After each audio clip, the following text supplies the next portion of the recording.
Bonjour à tous et à toutes, shalom shalom. Nous allons poursuivre notre récit, n'est-ce pas, concernant le peuple de Dieu en Égypte. Nous sommes dans le livre d'Exode 1 et nous sommes arrivés au verset 12, au verset 11, pardon.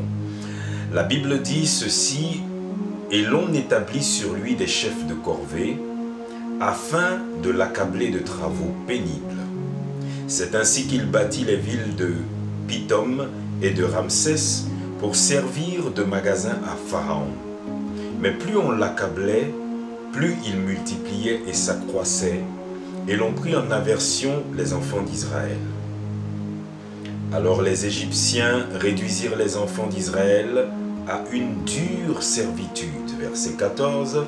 « Ils leur rendirent la vie amère par de rudes travaux en argile et en briques et par tous les ouvrages des champs. Et c'est avec cruauté qu'il leur imposait toutes ces charges. » Je vais m'arrêter ici.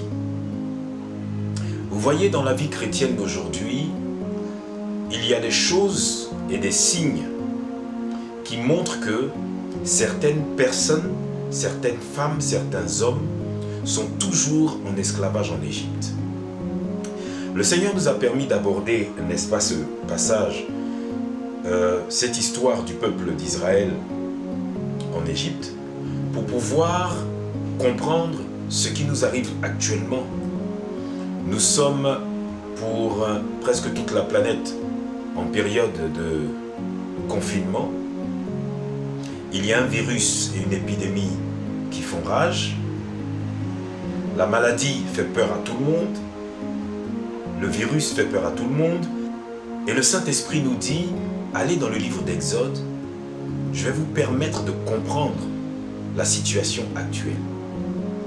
Ce qui est extraordinaire avec la parole de Dieu, c'est qu'elle a été écrite il y a très longtemps, mais elle s'adapte à toutes les générations, tout simplement parce que c'est la parole divine de l'Éternel. Alors, de la même manière que le peuple d'Israël est sous un oppresseur en esclavage, il s'avère que très souvent, parmi les chrétiens, parmi les hommes, parmi les humains, certains sont en esclavage sous l'oppression d'un maître qu'ils ne connaissent pas. Et c'est pour ça que le thème général que nous abordons, c'est vaincre Pharaon. Pourquoi? Parce que dans ta vie, il peut y avoir un Pharaon et tu ignores que c'est Pharaon. Comment reconnaître Pharaon? Nous pouvons reconnaître que Pharaon est dans notre vie, ou qu'il y a un Pharaon dans notre vie, lorsque il y a une situation qui fait de nous un esclave. Cette situation dans notre vie nous empêche de réfléchir. Cette situation dans notre vie nous empêche d'agir. Cette situation dans notre vie nous empêche d'être serein ou sereine. Ça peut être affectif, ça peut être psychologique, ça peut se camoufler sous plusieurs manteaux, sous plusieurs masques, mais toujours est-il qu'en réalité, c'est Pharaon qui est en train d'agir. C'est pourquoi nous devons, dans nos temps de prière, toujours prier pour vaincre l'oppresseur, pour vaincre Pharaon ou les pharaons qui sont sur notre vie et pour vaincre leurs agissements et leur pouvoir. Regardez.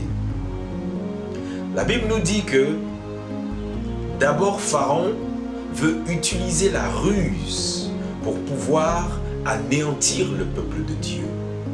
Et trop souvent, dans notre vie chrétienne, Satan a utilisé la ruse. Ça fait un moment que mon épouse et moi nous prions, et dans la prière nous disons: Seigneur, permets-nous de reconnaître les ruses de Satan et de ses démons. Dès le jour où nous avons parlé de Pharaon et du peuple d'Israël qui est esclave sous Pharaon, quand nous avons commencé, n'est-ce pas, ce genre de prière, le même soir, je fais un songe où il y a un serpent gigantesque qui se présente et il se met à l'envers et il présente sa queue. Et quand il présente sa queue, tu la vois, mais elle ressemble à quelque chose que toi tu veux. Et quand ce serpent, tu saisis la queue du serpent en pensant que c'est ce que toi tu voulais, en réalité, puisque c'est la queue du serpent, le serpent maintenant retourne sa tête qui vient vers toi et il t'attaque parce que tu l'as saisi. J'ai trouvé cette vision extraordinaire parce qu'elle dit beaucoup de choses. Le verset 11 dit « Et on établit sur Israël des chefs de corvée, virgule, afin de l'accabler de travaux pénibles. » Vous allez voir que beaucoup de gens parmi nous, même des chrétiens, dans leur vie quotidienne, ils ont l'impression que tout ce qu'ils font sont des travaux pénibles. Tu te lèves tôt le matin, tu dois aller au travail, mais ton lever du lit le matin est comme une corvée et c'est pénible. Tu vas dans la salle de bain, tu t'en vas te laver, prendre ton bain, prendre ta douche pour aller au travail, mais même ta douche est pénible. Tu arrives au travail, tu devrais être en joie parce qu'on va te payer à la fin du mois. Mais quand tu vas travailler, ton travail est pénible. Tout est pénible. Tu es marié à quelqu'un, tu es censé aimer la personne, mais être dans la présence de cette personne est pénible. Ça te fatigue, ça te met dans tous des états, dans un état second que tu n'aimes pas, que tu détestes. Tout est pénible et ressemble à une corvée. Tu as des enfants. Au lieu de jouer avec tes enfants, au lieu d'aimer tes enfants, tout ce que tu ressens, c'est que avoir des enfants, c'est pénible. Tout est pénible dans ta vie. Pour une raison toute simple, il y a un pharaon qui se cache. Il y a un pouvoir pharaonique qui est en train d'agir et il faut prier pour vaincre ce pouvoir et détruire ce pouvoir et chasser tous les pharaons qui sont dans chaque situation et chaque domaine de ta vie. La Bible dit, on établit sur lui des chefs de corvée. Tu dois savoir que chaque paramètre de ta vie qui te semble être une corvée, il y a un démon spécial qui a été assigné à la tâche ou à ce paramètre de ta vie. Il y a un démon, c'est un chef de corvée. Et donc lui, on le met là pour agir sur justement ce côté particulier de ta vie afin que tu puisses le ressentir comme une corvée. Il y a des démons qui sont tout simplement chargés de faire caca sur les hommes. Ils font pipi sur les hommes. Et même quand vous mangez un plat, même quand vous consommez quelque chose, Jésus-Christ dit priez toujours sur ce que vous mangez et sanctifiez-le, purifiez-le au nom de Jésus-Christ parce qu'il y a des démons qui pissent dans les plats, qui font caca dans ce que vous devez manger. Alors on a établi sur Israël des chefs de corvée. Quand tout ce qui est dans ta vie devient amer, ça prend la forme d'une corvée. Et si ça prend la forme d'une corvée, ça veut dire qu'il y a quelque chose dans ton environnement qui n'est pas de Dieu. Parce que Dieu dit, je n'ai jamais prévu pour toi des projets de malheur. J'ai prévu pour toi uniquement des projets de bonheur. Alors dans ce cas-là, qu'est-ce qui se passe? La Bible nous dit ici qu'on a établi sur lui des chefs de corvée afin de l'accabler de travaux pénibles. Donc lorsque dans ta vie, je peux me lever le matin et je décide de laver la salle de bain. Je peux nettoyer ma chambre, je peux astiquer le salon, je peux laver la voiture, etc. Mais quand c'est pénible et que ça devient une corvée, ça veut dire qu'il y a quelque chose qui n'est pas de Dieu dans l'atmosphère. Il y a quelque chose qui n'est pas de Dieu. Parce que la Bible dit, merci Saint-Esprit, que le Saint-Esprit est un esprit d'amour, un esprit de paix, un esprit de joie, un esprit de bonté, un esprit de patience, un esprit de... Donc dès qu'il n'y a plus toutes ces caractéristiques, c'est que quelque chose d'étranger, un corps étranger, une personne étrangère, invisible, a remplacé ou a tenté ou tente de remplacer Dieu. C'est ainsi qu'il bâtit les villes de Pithom et de Ramsès pour servir de magasin à Pharaon. La Bible dit au verset 12, « Mais plus on l'accablait, plus il multipliait et s'accroissait, et l'on prit en aversion les enfants d'Israël. » Je veux dire à un enfant de Dieu aujourd'hui que tu dois t'estimer heureux et heureuse. Tu dois être tout le temps en joie parce que l'amour de Dieu ne t'abandonnera jamais. Peu importe la pandémie qu'il y a dans le monde, peu importe les maladies qu'il y a dans le monde, peu importe les famines, peu importe les choses compliquées qui se passent dans ton environnement, Dieu ne va jamais t'abandonner.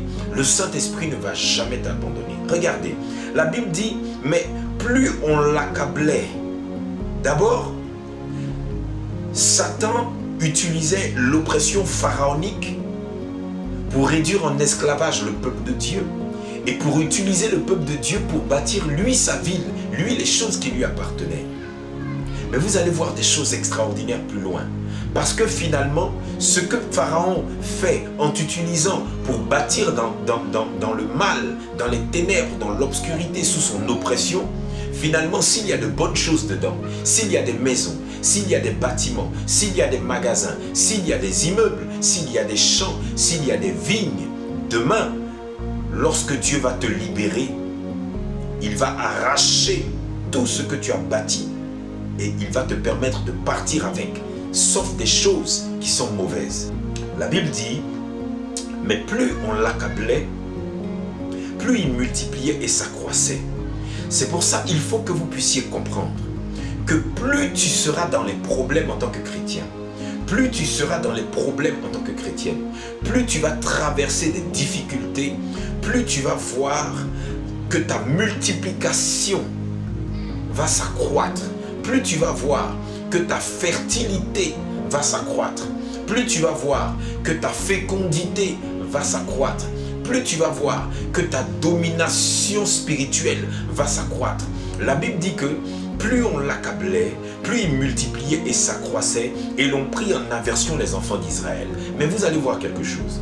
Souvent, lorsque vous êtes dans des situations difficiles, et surtout quand c'est de la magie, de la sorcellerie ou des enchantements, les sorciers ne comprennent plus rien parce que tout simplement, là où le péché, là où le malheur, là où la difficulté abonde, quand tu es fils de Dieu, la grâce de Dieu, la bonté de Dieu, la puissance de Dieu surabonde. Donc plus Pharaon va t'oppresser, plus Pharaon va te mettre au pied du mur, plus Satan va tenter de te faire souffrir, plus la puissance et la gloire de Dieu vont grandir afin de mettre toujours Satan plus bas que toi-même. Alors, sourions, soyons sereins, soyons heureux, soyons heureuses. Même si tu penses que Satan est en train de te détruire, continue de prier, n'abandonne jamais. Parce que quelque chose est en train de se passer. La Bible dit, mais plus on l'accablait, plus il multipliait et s'accroissait. La dernière fois, je vous ai parlé d'Isaac, fils de Dieu, fils d'Abraham. Et Isaac, pendant la famine, il voulait quitter la ville où il était. Dieu lui a dit non. Là où il y a les problèmes, c'est là que tu dois semer parce que toi, tu es chrétien. Toi, tu es chrétienne. Isaac, ne t'en va pas.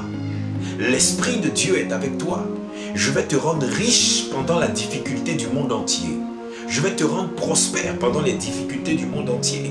Et c'est ce qui se passait ici avec Israël. Et c'est ce qui va se passer toujours avec les chrétiens qui marchent avec Dieu, qui marchent avec Jésus-Christ de Nazareth. La Bible dit au verset 13, « Alors les Égyptiens réduisirent les enfants d'Israël à une dure servitude. » Je répète. Exode 1, verset 13, la Bible dit, « Alors les Égyptiens réduisirent les enfants d'Israël à une dure servitude. » Verset 14, « Ils leur rendirent la vie amère par de rudes travaux en argile et en briques et par tous les ouvrages des champs, et c'était avec cruauté qu'ils leur imposaient toutes ces charges. » Je veux dire à quelqu'un aujourd'hui qu'il y a des charges qui te sont imposées. Il y a des choses qui te sont imposées. Mais quand tu travailles, pense à ton Dieu. Quand tu fais certaines choses, pense à ton Dieu. Parce que là où c'est difficile, au point où tu as les larmes aux yeux, là il y a une gloire qui doit exploser pour ta vie. Je veux exhorter un homme, une femme, un enfant, des hommes, des femmes, des enfants, des fils de Dieu, des filles de Dieu. Ayez confiance en l'Éternel, parce que quelque chose est en train de se passer. Et même là où vous entendez parler de Covid-19 et de coronavirus, il y a la main de Dieu qui est en train d'établir quelque chose de nouveau. En même temps que Satan essaie, en même temps que Satan se prépare, en même temps que Satan fait tout pour imposer et installer un nouvel ordre mondial, en même temps Dieu est en train de préparer une nouvelle armée d'hommes de Dieu, de serviteurs de Dieu, de servantes de Dieu, qui seront très puissants. Et Dieu a une armée. Tu dois faire partie de cette armée. Tu dois faire partie de ceux-là qui manifestent les dons spirituels. Tu dois faire partie de ceux-là qui jeûnent et qui prient jour et nuit. Parce qu'il dit, lorsque vous verrez ces signes arriver, vous devez savoir que je suis à la porte du ciel. Et nous devons prêter attention à cela. Chers bien-aimés, chers frères et sœurs, la plateforme qui a été mise en place, je vois qu'il y a certaines personnes qui sont parties de la plateforme. Faites attention à ce que Satan est en train de faire dans votre vie. Parce que autant Dieu essaie de vous garder en contact avec lui par des hommes de Dieu, autant Dieu à la fin des temps, lorsque nous allons nous retrouver devant le tribunal du Christ, il va nous poser la question: pourquoi tu t'en vas en enfer? N'ai-je pas envoyé vers toi des hommes de Dieu?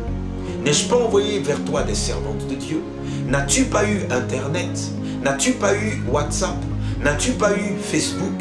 N'as-tu pas eu tous les logiciels et les applications qui pouvaient te permettre d'entendre la parole de Dieu? Je t'ai donné la parole de Dieu physiquement. Je t'ai donné la parole de Dieu en livre. Je t'ai donné la parole de Dieu sous forme de tablette, même dans ton téléphone portable. Alors, qu'as-tu fait? Pourquoi n'es-tu pas converti? Pourquoi ne marches-tu pas dans la vérité et la justice de Dieu? Je veux vous dire ceci. Prenez et profitez de ce temps pour vous consacrer à l'Éternel. Si vous ne vous consacrez pas à l'Éternel, les jours et les temps deviendront de plus en plus difficiles. Je souhaite m'arrêter là pour aujourd'hui. Vous allez voir à la fin de cette vidéo les sujets de prière. Et nous avons à la fin de ce mois, n'est-ce pas, nos 3 jours de jeûne à faire comme toutes les fins de mois. Ne ratez pas ces jours de jeûne, faites un effort, concentrez-vous.